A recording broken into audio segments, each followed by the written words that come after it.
Good evening, kapatid. Alam mo ba na mayroong paalala ng Panginoon sa atin?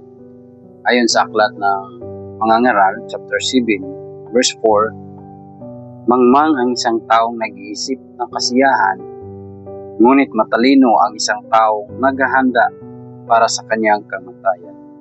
Ito po ay isinulat ni Haring Solomon, kung saan siya po ay taong may karunungan. Subalit, pinapaalala niya sa atin na kailangan ang kahandaan natin sa buhay natin na ito. Hindi po maganda na puro na lang kasiyahan, kasi may mga tao po talaga na ang iniisip lang ay puro kasiyahan, no? Gusto mag-travel ng kahit iba't ibang bansa, iba't ibang lugar, puro lang kasiyahan, pero nakalimutan niya na ang buhay ay may katapusan. So, mas mainam po na tayo po ay nakapag-prepare, dahil once kapag tayo pinanganak, ang kasunod po nun talaga ay kamatayan po ang hahantungan. No?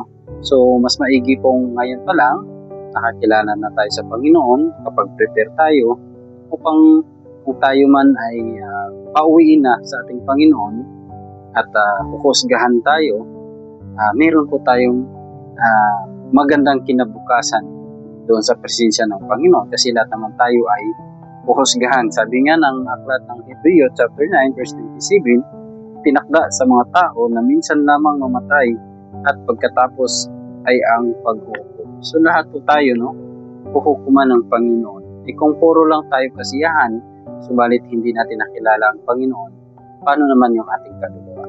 No? Naging masaya ang kaluluwa mo, ang buhay mo dito sa pansamantalang mundo, pero how about doon sa buhay na walang hanggan?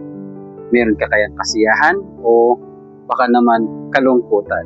Parang opposite.